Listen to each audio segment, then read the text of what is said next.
Bonjour à tous et bienvenue sur cette vidéo de Hacker de croissance. Aujourd'hui j'aimerais vous parler d'un sujet qui est de plus en plus en vogue, de toute façon déjà totalement établi dans le domaine technologique, mais dans l'affiliate marketing qui commence à peine un peu à devenir à la mode, donc c'est les API. Alors les API, je vais vous expliquer un peu ce que c'est et pourquoi c'est important et pourquoi on va en entendre de plus en plus parler. Là, ça fait quelques semaines, non, un peu plus d'un mois, peut-être un mois ou deux, je sais plus. L'Affiliate World à Berlin, auquel j'ai assisté, c'était le terme. Donc en fait, les salons, c'est tous les 6 mois, une fois par an que j'y vais. Et à chaque fois, il y a un sujet en particulier, donc que ce soit le mobile, les sweepstakes, etc., qui est prédominant, dont tout le monde parle. Et cette fois-ci, sans grande surprise, c'était automation, donc l'automatisation, puisqu'on arrive à un point en fait dans notre marché où avec la prédominance des spy tools aujourd'hui et l'existence de ce type de tools qui permettent de absolument tout voir et de tout copier, donc tout le monde se copie, tout le monde a les mêmes offres, tout le monde a les mêmes créas, tout le monde a les mêmes techniques d'optimisation, etc.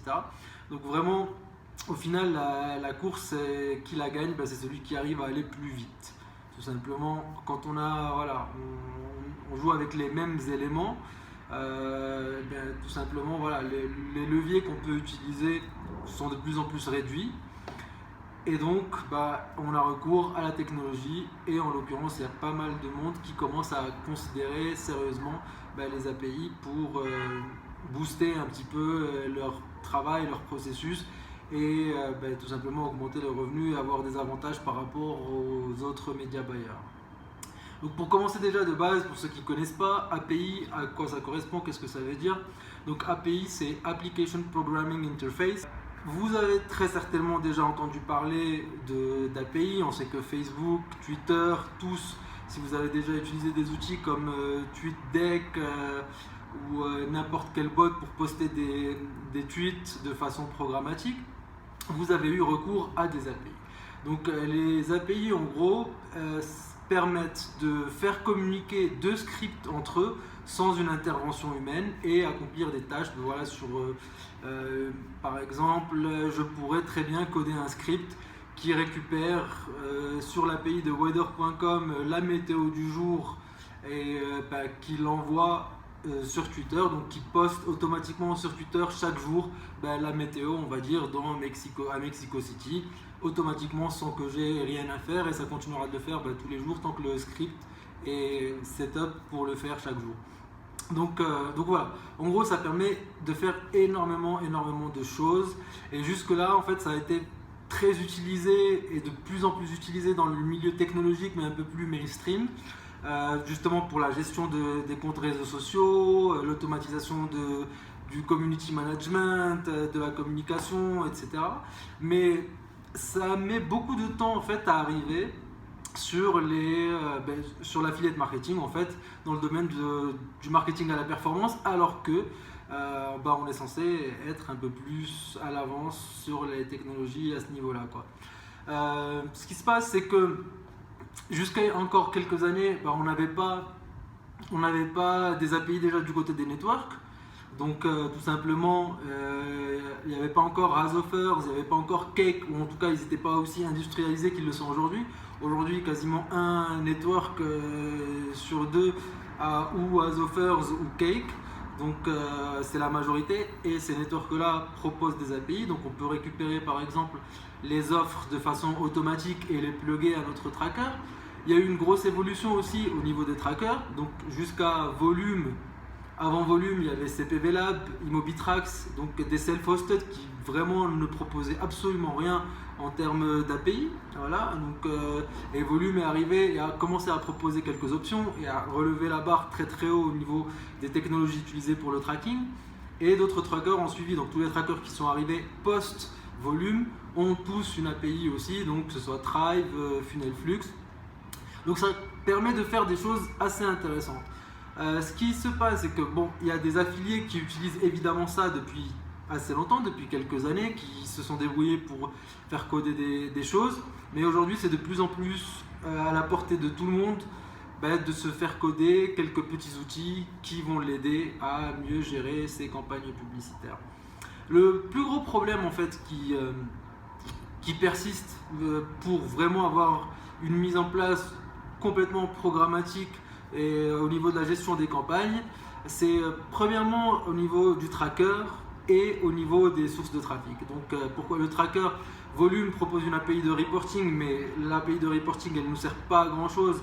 Donc à part récupérer les stats, mais elle ne nous permet pas de couper des éléments, elle ne nous permet pas de changer le flow, couper une landing page, couper une offre, changer les pourcentages, les weights, le poids donc des LP et des offres dans un flow.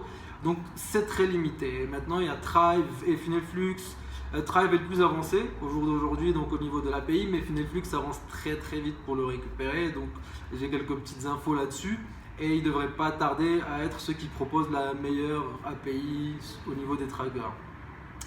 Donc, et le deuxième problème, c'est les sources de trafic. Bon, alors les sources de trafic, pourquoi elles ont encore un peu de mal à fournir des API full programmatiques, donc qui permettent d'absolument tout faire sans avoir besoin de se loguer au panel? Et bien tout simplement parce que il y a plusieurs raisons. Donc soit ils ont des interfaces et des panels d'admin qui ont été codés il y a très longtemps, donc c'est tellement old school que ça serait très compliqué pour eux de mettre en place, de tout changer pour mettre en place une API. Ou deux, ça ne les intéresse pas tout à fait, pas entièrement en tout cas, d'avoir des API full programmatiques. Pourquoi? Je pense notamment à des networks du type de Exoclick ou ZeroPark, des trucs comme ça, des networks comme ceux-là. Tout simplement parce qu'ils ont des dizaines de milliers d'éditeurs et le moment où on peut commencer à faire du full programmatique, on peut couper très très vite les publishers qui ne transforment pas et ça pose un problème pour eux puisqu'ils se retrouvent avec de l'inventaire invendu. Voilà. Donc on va voir, je pense que dans les années à venir ça va évoluer pas mal et de toute façon qu'ils le veuillent ou pas, ils vont être obligés de progresser dans ce sens-là. Il y a déjà d'autres ad networks qui proposent de très bonnes API, notamment Popads que j'ai présenté la semaine dernière sur un guide, donc qui propose vraiment du full programmatique et je pense que de plus en plus de networks vont aller dans ce sens-là. Et ensuite, voilà, il n'y a plus qu'à attendre donc, que les API des trackers arrivent au niveau où on a besoin qu'elles soient.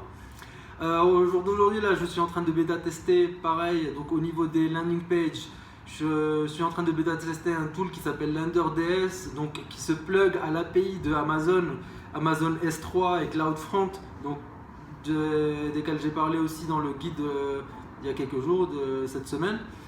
Et donc qui permet de scraper, optimiser et déployer automatiquement ces landing pages. Et c'est une sorte de coffre-fort de landing page qui permet de façon programmatique de les déployer sur Amazon S3 avec CloudFront sur des centaines de noms de domaines. Donc on arrive en fait à des choses intéressantes et on va commencer à s'amuser dans les mois à venir avec tout ce qui est automatisation des processus, que ce soit de lancement, d'optimisation, de création, de tracking, etc. Donc tout ça va commencer à être assez intéressant. Et voilà, j'ai hâte de voir où c'est que ça va nous amener et j'essaierai de refaire un point là-dessus dans quelques mois et on verra où c'est qu'on en est. Donc moi ce que je vous conseillerais c'est de commencer à regarder si vous ne pouvez pas vous faire développer des petits outils pour vous aider en fait, même quitte à ne pas développer un monstre qui va tout gérer en API, mais déjà par exemple sur Popads avec des extensions de Chrome qui ouvrent plusieurs tabulations de façon automatique, on peut pinguer de façon automatique les URL API pour blacklister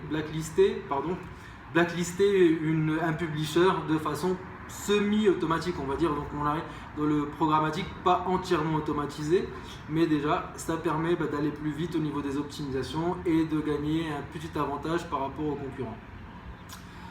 Donc voilà, j'espère que ça vous a donné un peu matière à réfléchir et si vous avez bien sûr des commentaires, des questions, n'importe quelle remarque que vous voulez faire concernant les API ou autre chose, le forum est fait pour ça. Donc j'attends vos messages. Et puis là je vais aller bouffer un tacos, ça fait une semaine que je suis au Mexique, j'ai pas bouffé un seul tacos, c'est inadmissible. Hasta luego!